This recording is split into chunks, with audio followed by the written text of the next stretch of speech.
सभी को नमस्कार। आज की इस वीडियो में हम सुनेंगे मन्नू भंडारी की कहानी स्त्री सुबोधिनी। तो आइए सुनते हैं ये कहानी। प्यारी बहनों, न तो मैं कोई विचारक हूँ, न प्रचारक, न लेखक और न शिक्षक। मैं तो एक बड़ी मामूली सी नौकरी पेशा घरेलू औरत हूँ जो अपनी उम्र के 42 साल पार कर चुकी है। लेकिन इस उम्र तक आते आते जिन स्थितियों से मैं गुजरी हूँ, जैसा अहम अनुभव मैंने पाया, चाहती हूँ कि बिना किसी लाग लपेट के उसे आपके सामने रख दूँ और आपको बहुत सारे खतरों से आगाह कर दूँ। मैं जानती हूँ कि अपने जीवन के निहायत ही निजी अनुभवों को यूँ सरेआम कहकर मैं खुद अपने लिए बहुत बड़ा खतरा मोल लूँगी। मेरे मात्र 5 साल के अल्पकालीन विवाहित जीवन पर भी संकट आ सकता है। पर क्या करूं? मेरा नैतिक दायित्व मुझे ललकार रहा है कि अपनी हजार हजार मासूम किशोरी बहनों को, जो या तो ऐसी ही स्थिति में पड़ी है या कि कभी भी पड़ सकती है, अपने अनुभवों से कुछ नसीहत दे दूं, उन्हें बर्बादी की ओर जाने से बचा लूं। खतरा उठाकर भी यदि मैं 2-4 बहनों की क्या कहा? आपकी दिलचस्पी बेकार की लफाजी में नहीं है। आप असली बात जानना चाहती हैं। बहुत अच्छे। लफाजी के प्रति यदि आपके मन में अरुचि है तो यह शुभ लक्षण है, बहुत शुभ। आप शर्तिया बहुत सारे खतरों से बची रहेंगी। सांप का काटा और बातों का मारा व्यक्ति बेचारा उठ ही नहीं पाता। मुझे ही देखिए, मेरी जो दुर्दशा हुई थी उसका कारण भी अच्छा, अब एक भी बेकार की बात नहीं। बिना किसी लाग लपेट के सीधी बात सुनिए, सीधी और सच्ची। हुआ यूं कि मेरा अपने बॉस से प्रेम हो गया। वाह, आपके चेहरों पर तो चमक आ गई। आप भी क्या करें, प्रेम कमबख्त है ही ऐसी चीज। चाहे कितनी ही पुरानी और घिसी पीटी क्यों न हो जाए, एक बार तो दिल फड़क ही उठता है, चेहरे चमचमाने ही लगते हैं। खैर, तो यह कोई अनहोनी बात नहीं थी। डॉक्टरों का नर्सों से, प्रोफेसरों का छात्राओं से, अफसरों का अपनी स्टेनो सेक्रेटरी से प्रेम हो जाने का हमारे यहाँ आम रिवाज है। यह बात बिल्कुल अलग है कि उनकी ओर से इसमें प्रेम कम और शगल ज़्यादा रहता है। पर यह बात तो बहुत बाद में समझ में आई। मैंने तो अपनी ओर से पूरी ईमानदारी के साथ ही प्रेम शुरू किया था, ईमानदारी और समर्पण के साथ। शिंदे नए नए तबादला होकर हमारे विभाग में आए थे। बेहद खुशमिजाज और खूबसूरत, आंखों में ऐसी गहराई कि जिसे देख ले वह गोते ही लगाता रह जाए। बड़ा शायराना अंदाज था उनका, और जल्दी ही मालूम पड़ गया कि वे कविताएं भी लिखते हैं। पत्र पत्रिकाओं में उनकी कविताएं धड़ाधड़ छपती भी रहती है और इस क्षेत्र में उनका अच्छा खासा नाम है। आयकर विभाग की अफसरी और कविताएं, है न कुछ बेमेल सी बात, पर यह उनके जीवन की हकीकत थी। मैं स्थितियों और उम्र के उस दौर से गुजर रही थी जब लड़कियों में प्रेम के लिए विशेष प्रकार का लप लप भाव रहता है। बूढ़ी माँ तीनों छोटे भाई बहनों को लेकर गांव में रहती थी और मैं इस महानगरी में कामकाजी महिलाओं के एक हॉस्टल में। न घर का कोई अंकुश था और न इस बात की संभावना कि वे कहीं मेरा ठौर ठिकाना लगा भी पाएंगे। वे बेचारे मेरा ठिकाना क्या लगाते, उनकी जिंदगियां ठिकाने लगी रहे और घर की मशीन जैसे तैसे चलती रहे, इसके लिए मुझे ही हर महीने मनी ऑर्डर में तेल डालकर भेजना पड़ता था। सब ओर से असुरक्षित और असहाय होकर ही मैंने जिंदगी के 27 साल पूरे कर लिए और एकाएक ही मुझे लगने लगा कि नहीं, इस तरह अब और नहीं चलेगा। हर रोज हजार हजार इच्छाएं मुंह बाए खड़ी रहती और मैं उनके सामने ढेर हो जाती। आखिर मैंने अपनी नाक और आंखों को कुछ अधिक सजग और तेज कर लिया। बस ऐसा करते ही मुझे हर नौजवान की नज़रों में अपने लिए विशेष संकेत दिखने लगे और उनकी बातों में विशेष अर्थ और आमंत्रण की गंध आने लगी कि तभी भिड़ गया शिंदे। उसके तो संकेत भी बहुत साफ थे और निमंत्रण भी एकदम खुला।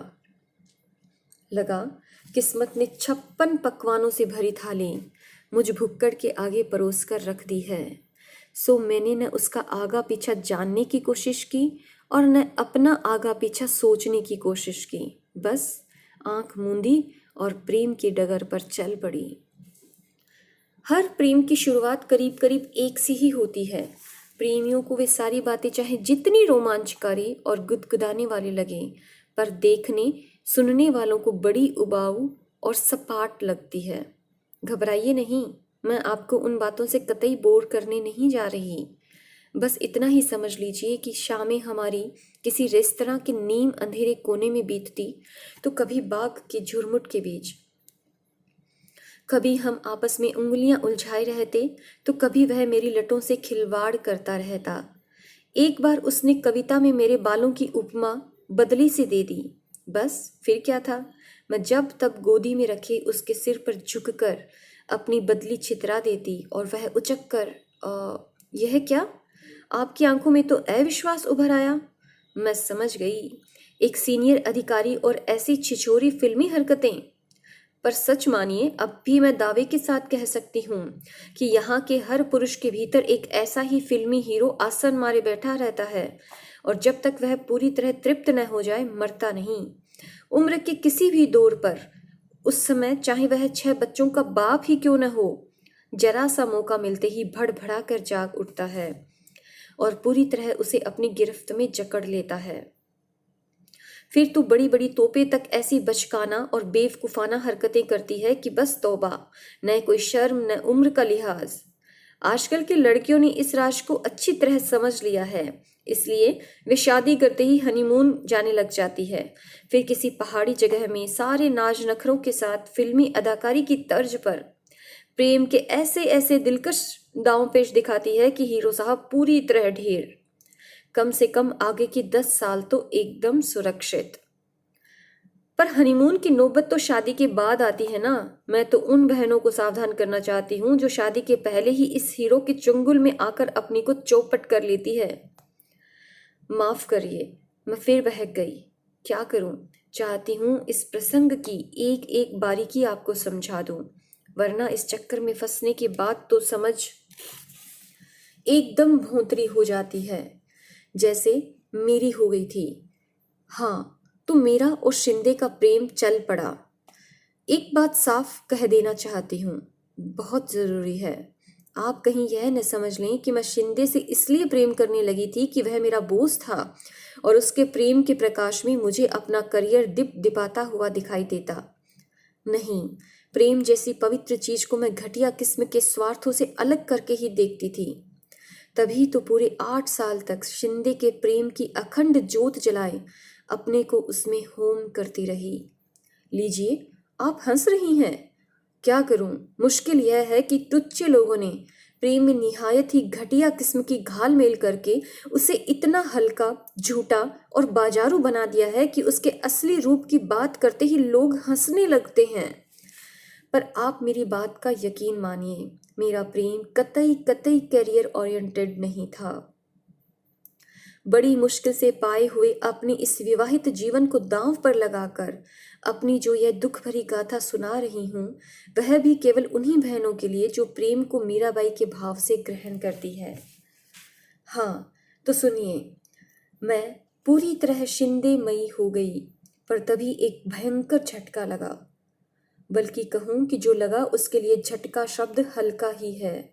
मालूम पड़ा कि शिंदे की एक अदद बीवी है जो पहली बार पुत्रवती बनकर 5 महीने बाद अपने मायके से लौटी है, यानी एक अदद बीवी और एक अदद बच्चा। मुझे तो सारी दुनिया ही लड़खड़ाती नजर आने लगी। लगा मैं बहुत बड़ा धोखा खा गई हूँ। मेरे भीतर गुस्सा बुरी तरह बलबलाने लगा। इसने यह बात बताई क्यों नहीं, और बीवी बच्चे के रहते मेरी और प्रेम का हाथ बढ़ाने का क्या मतलब था।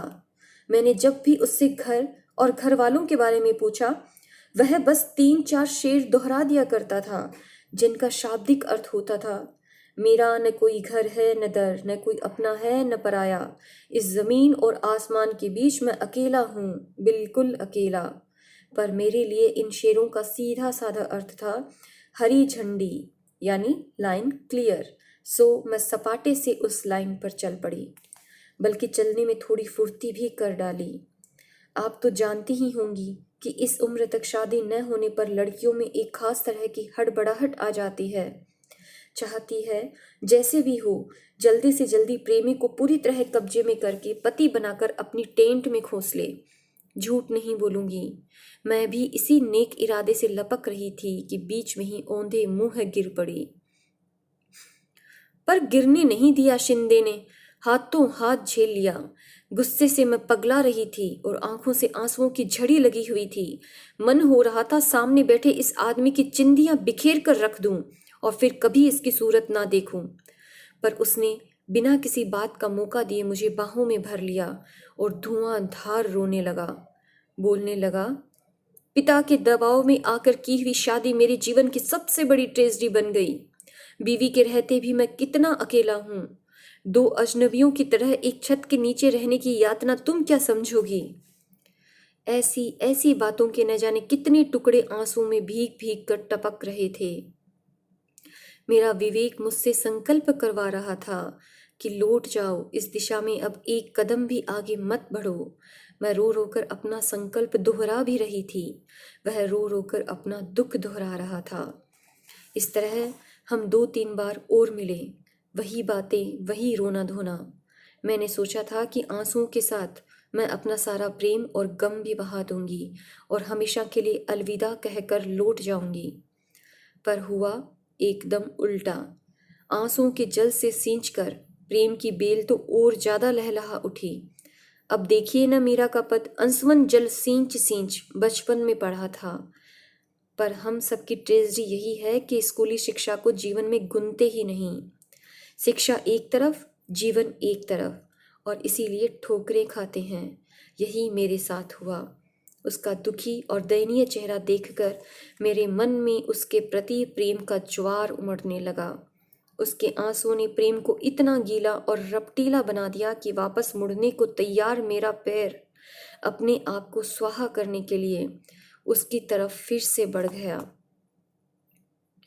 पर इतना सब करने के बावजूद मेरी आंखों में जब तब संदेह और आशंका के डोरे उभर आते। मेरी पकड़ में पहले जैसी मजबूती नहीं रह गई। शिंदे ठहरा इस मैदान का पक्का खिलाड़ी। मेरे असमंजस और दुविधा को चट भांप लिया। केवल भांप ही नहीं लिया, वरन उसने यह भी महसूस कर लिया कि बीवी की उपस्थिति से हमारे प्रेम में आपातकालीन स्थिति पैदा हो गई है। अब यदि इसे बचाकर रखना है तो प्रेम करने के तरीके में भी एक क्रांतिकारी परिवर्तन लाना होगा। बिना उसके मामला चलने वाला नजर नहीं आ रहा था। रेस्तरां और बाग बगीचों के बीच तो यह परिवर्तन आ नहीं सकता था, इसलिए बड़ी शिद्दत के साथ एक कमरे की तलब महसूस होने लगी। वैसे पहले भी कई बार वह अपनी इस तरह की इच्छा और ज़रूरत का इजहार कर चुका था, पर मैंने हमेशा उसे दो टूक जवाब पकड़ा दिया। आप विश्वास करें या ना करें, पर निश्चय ही मैं पहले बड़े संस्कारों वाली लड़की थी। हर तरह की मर्यादा में मेरा पूरा विश्वास था। उस तरह के आमंत्रण को मैं स्वीकार कर ही नहीं सकती थी। पर स्थिति ने मुझे अब बेहद बेहद कमज़ोर बना दिया था और मैं सोचने लगी थी कि यदि शिंदे को पूरी तरह पाना है तो अपने को पूरी तरह देना भी पड़ेगा। 3-4 कमरा मुलाकातों में ही मैंने समझ लिया कि इन मुलाकातों के कारण उसके भीतर किसी तरह का अपराध बोध या कुछ गलत करने का भाव लेश मात्र भी नहीं है। वह काफ़ी तृप्त और छका हुआ लगता था। मुझे समझते देर नहीं लगी कि शरीर के स्तर पर भी मैंने अपने को उसके लिए अनिवार्य बना लिया है। मुझे पक्का विश्वास हो गया कि मेरा यह समर्पण तुरुप के इक्के की तरह कारगर सिद्ध होगा और बाजी मेरे हाथ होगी। निश्चय ही इन मुलाकातों ने मेरे प्रेम को बड़ी मजबूत बैसाखियां थमा दी और मेरे लड़खड़ाते कदम फिर जम गए। वह मेरे साथ भविष्य की योजनाएं बनाता, पर उन्हें अमल में लाए तब तक के लिए एक मौन समझौता हम लोगों के बीच हो गया। अपना शरीर, अपनी भावनाएं उसने मेरे जिम्मे कर दी और घर, बच्चा, बूढ़ा बाप और सारी पारिवारिक खिचखिच अपनी बीवी के जिम्मे। इस विभाजन से मैं कुछ समय के लिए परम प्रसन्न। यूं भी इस उम्र में आदमी को सबसे ज़्यादा भरोसा अपने शरीर पर ही होता है। शरीर पा लिया, समझो दुनिया जहान हथिया लिया। ऊपर से मुझे वह कभी बातों से तो कभी कविताओं से समझाता रहता कि मन और शरीर की पवित्र भूमि पर ही असली प्रेम पनपता है। घर की चार दीवारी के बीच निरंतर होने वाली खिसखिश में तो वह प्रेम मरता ही है। मैं समझती रहती और अपने को बहुत पुख्ता जमीन पर महसूस करती। वह बातें ही ऐसी करता कि संदेह की कोई गुंजाइश ही नहीं छोड़ता। मुझे पूरा विश्वास था कि एक दिन वह खूंटे से उखड़कर मेरी गिरफ्त में आ ही जाएगा। बीवी की याद और बात से ही शिंदे अपना चेहरा एकदम मायूस बना लेता और बिना कहे ही मेरे दिमाग में यह बैठाने की कोशिश करता कि बीवी बनते ही औरत बहुत उबाऊ और त्रासदायक बन जाती है। रिश्तों में बंधते ही प्रेम नीरस और बेजान हो जाता है। सच्चे प्रेमियों को तो हमेशा मुक्त ही रहना चाहिए। मैं इन सब बातों को सुनती समझती तो सही, पर गले नहीं उतार पाती, क्योंकि बीवी बनने की ललक जब तब मेरे भीतर जोर मारती थी। सच बात है, मुझे तो घर भी चाहिए था, पति भी चाहिए था और बच्चे भी, पर उसे तो जैसे बीवी नाम से ही चिढ़ हो गई थी। कभी कभी तो वह अपनी बीवी के कर्कश स्वभाव और तुनक मिजाजी की बात करते करते रो तक पड़ता। तब मैं लपक कर उसे बाहों में भरती, अपने होठों से उसके आंसू पोंछती और उसे हौसला बंधाती कि जल्दी ही हम कुछ ऐसा करेंगे कि वह इस दुख से हमेशा के लिए मुक्त हो जाएगा और मैं उसे एक सही सुखद जिंदगी दूंगी। यह आश्वासन उसके लिए कम, मेरे अपने लिए ज़्यादा होता था। दिन सरकते जा रहे थे और अपने प्रेम करने के तरीके में क्रांतिकारी परिवर्तन लाने के बावजूद स्थिति जहाँ की तहाँ थी, यानी कि मैं अपने हॉस्टल के कमरे में बंद, शिंदे अपनी बीवी की मुट्ठी में बंद। साल भर पहले का जागा आत्मविश्वास फिर डगमगाने लगा और मुझे लगा कि अब कोई कार्यक्रम अपनाना पड़ेगा। आज सोचती हूँ तो अपने पर ही सौ धिक्कार के साथ आश्चर्य भी होता है कि कैसे मेरी बुद्धि पर ऐसा मोटा पर्दा पड़ गया था कि यह भी नहीं सोच सकी कि उसकी बीवी भी आखिर मेरी तरह ही एक स्त्री है, अपने पति के छलावे और मक्कारी की शिकार। पर नहीं, यह तो तब समझ में आया जब उसकी मक्कारी ने मुझे भी तबाही के कगार पर ला पटका। झूठ नहीं बोलूंगी, उस समय तो उसके प्रेम में अंधी होने के कारण वह जो कुछ भी कहता समझाता, मुझे उस पर पूरा यकीन ही नहीं होता, बल्कि मैं भी उसी की तरह दुनिया भर के छल छंद सोचा करती। तभी तो मैंने सोचा कि उसकी बीवी को हमारे प्रेम प्रसंग की जानकारी तो अवश्य होगी, वह काफी दुखी भी रहती होगी। क्यों न मैं जब तब वहां उसके सामने उपस्थित होकर उसके त्रास को इतना बढ़ा दूं कि वह खुद ही इस अपमानजनक स्थिति को नकार कर शिंदे से अलग हो जाए। रकीब को सामने देखकर अच्छों के हौसले पस्त हो जाते हैं। फिर अपमान और उपेक्षा की आग में झुलसी इस औरत का हौसला ही क्या होगा। और यही सोचकर आखिर मैं एक दिन शिंदे के घर जा धमकी। एक सुहागिन औरत की सारी नियामतों, यानी बूढ़े ससुर के वरद हस्त की छत्र छाया और बच्चे के पोतड़ों की बंधनवार के बीच दूधो नहाई पूतो फली भाव से वह कुर्सी पर विराजमान थी। मुझे देखकर उसके चेहरे पर किसी तरह का कोई विकार नहीं आया, बस सहजता में एक छोटा सा सब वाक्य अपने नौकर से कहा, हरकू इन्हें बिठाओ और साहब से बोलो कोई मिलने आया है। विकार तो मुझे देखकर शिंदे के चेहरे पर आया, जिसे उसने थोड़ी सी कोशिश करके अफसरी नकाब के नीचे ढक लिया। दफ्तरी भाषा में दफ्तरी बातें करके उसने मुझे चलता किया, पर बाहर निकलते समय हाथ दबाकर लाड़ में लिपटी हल्की सी फटकार के साथ शाम को कमरे पर आने का निमंत्रण भी दे दिया। मैं उसकी बीवी को त्रस्त करने गई थी, पर खुद ही त्रस्त और पस्त होकर लौटी। मुझे आश्चर्य हो रहा था कि यह औरत है या मांस का लोंदा। इसका आदमी 3 साल से एक दूसरी लड़की के साथ मस्ती मार रहा है और इसे न कोई तकलीफ है न कोई कष्ट। मैं इसकी जगह हूं तो शायद एक दिन भी इस तरह की अपमानजनक स्थिति को बर्दाश्त न कर पाऊं। इसके शरीर पर चमड़ी लिपटी है या गेंडे की खाल, यह तो मुझे बहुत बाद में अपने अनुभव ने सिखाया कि अधिकतर शादीशुदा औरतें ऐसी ही होती है। जिन्हें अपने घर की दीवारों से बेशुमार लगाव होता है, इतना ज़्यादा कि धीरे धीरे उन दीवारों को ही अपने शरीर के चारों ओर लपेट लेती है। फिर मान अपमान के सारे हमले उनसे टकराकर बाहर ही ढेर हो जाते हैं और वे उनसे बेअसर सती साध्वी सी भीतर सुरक्षित बैठी रहती है। शाम को शिंदे मुझ पर एकदम बरस पड़ा कि मैंने उसके घर जाने की मूर्खता क्यों की, कितना चौकस रहना पड़ता है उसे हर समय, जिससे उसकी बीवी को इस प्रसंग की हवा भी न लग सके, वरना तो वह शूर्पणखा की तरह ऑफिस, परिवार और सारे शहर में हड़बोंग मचाकर रख देगी।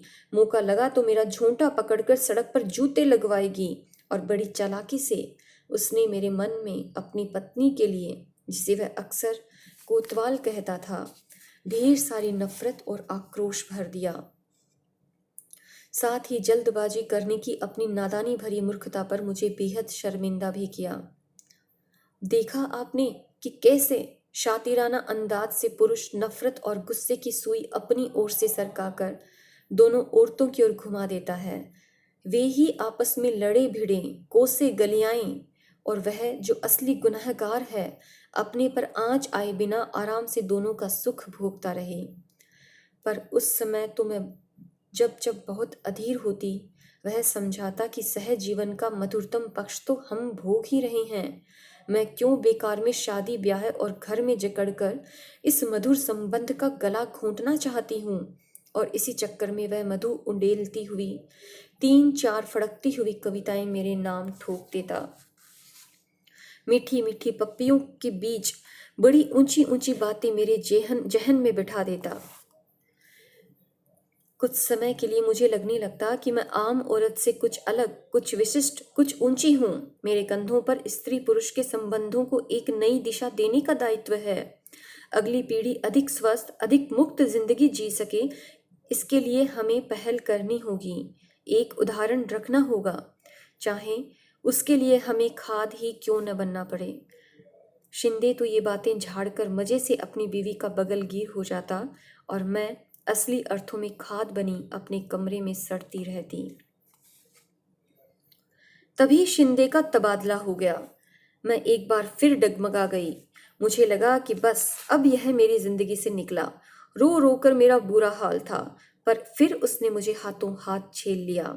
एक नई योजना से मेरे आंसू पोंछ दिए। तय हुआ कि नई जगह अभी वह अकेला ही जाएगा और उसके जाने के 3-4 दिन बाद ही मेडिकल लीव लेकर मैं उसके पास पहुंच जाऊंगी।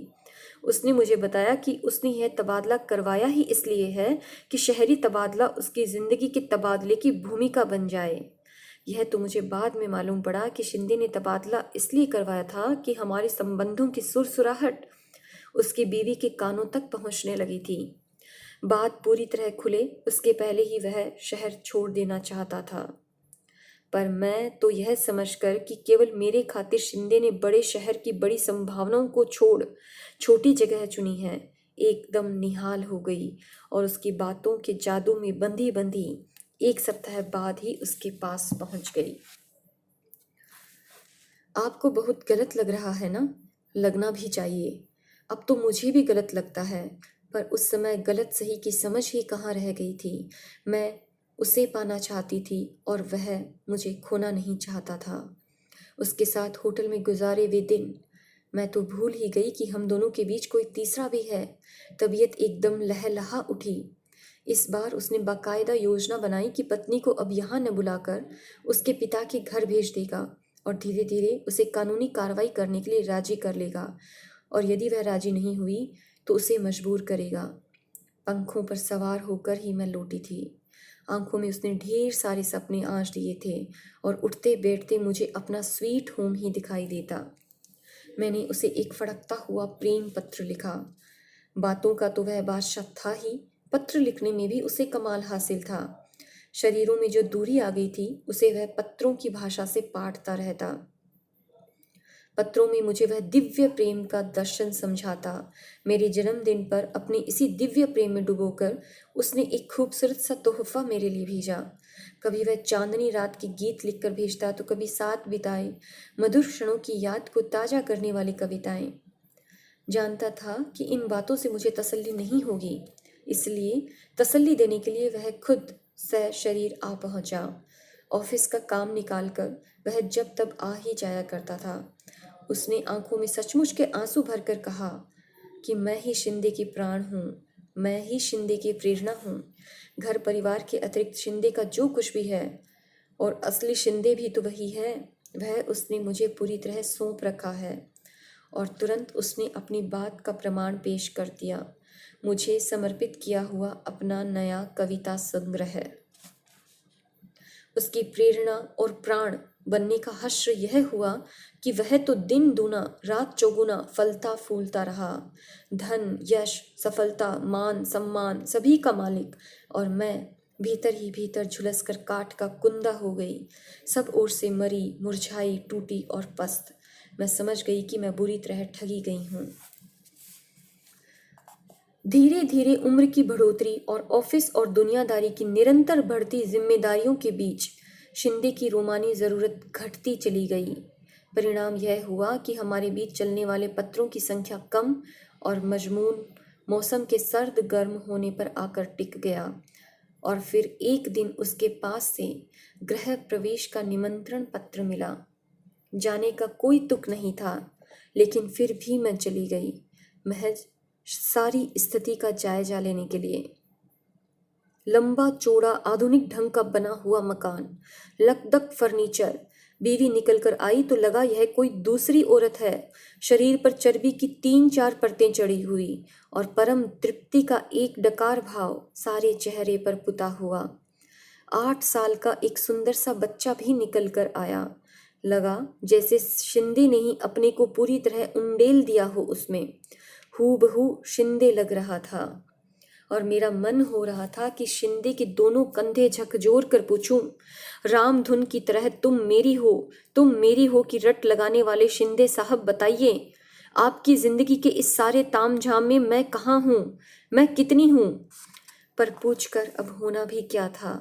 मैं लौट आई इस एहसास के साथ कि प्रेम के इस खेल में वह एक सदे हुए खिलाड़ी की तरह खेला और मैं निहायत अनाड़ी की तरह।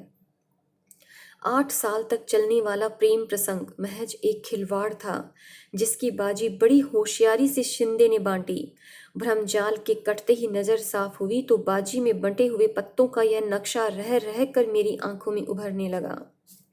तुरुप का इक्का यानी घर शिंदे के पास, तुरुप का बादशाह यानी बच्चा शिंदे के पास, तुरुप की बेगम यानी बीवी और प्रेम करने के लिए प्रेमिका दोनों शिंदे के पास, तुरुप का गुलाम यानी नौकर चाकर, गाड़ी बंगला शिंदे के पास। लब्बो लुबाब यह है कि तुरुप के सारे पत्ते उसके पास और मुझे मिले उसके दिए हुए छक्के पंजे, यानी टोटके की तरह पुड़िया में बंधे, दार्शनिक लफबाजी में लिपटे हवाई प्यार के चंद जुमले। इन टटपूंजिया पत्तों के सहारे मैं ज़्यादा से ज़्यादा इतना ही कर सकती थी कि जिंदगी भर उसकी पूंछ पकड़े रहती और उसे ही अपनी उपलब्धि समझकर संतोष करती। मन बहुत घबराता तो उसी पूंछ से हवा करके उसके साथ बिताए मधुर क्षणों पर जमी समय की धूल उड़ाकर कुछ समय के लिए अपना खालीपन भर लेती। पर भला बताइए, इससे कहीं जिंदगी चल सकती थी? यह तो लाख लाख शुक्र है खुदा का कि मेरी तहस नहस जिंदगी को नए सिरे से संवार दिया। लेकिन छोड़िए, इस प्रसंग की यहाँ कोई ज़रूरत नहीं। निहायत हवाई बातें पल्ले से बांधे बांधे मैंने अपनी ज़िंदगी को बर्बादी के कगार पर ला पटका था। अब चाहती हूँ ठेठ दुनियादारी की बातें अपनी हजार हजार मासूम किशोरी बहनों के पल्ले से बांध दूँ, जिससे वह मेरी तरह भटकने से बच जाए। नंबर 1, इस देश में प्रेम के बीज मन और शरीर की पवित्र भूमि में नहीं, ठेठ घर परिवार की उपजाऊ भूमि में ही फलते फूलते हैं। नंबर 2, भूल कर भी शादीशुदा आदमी के प्रेम में मत पड़िए।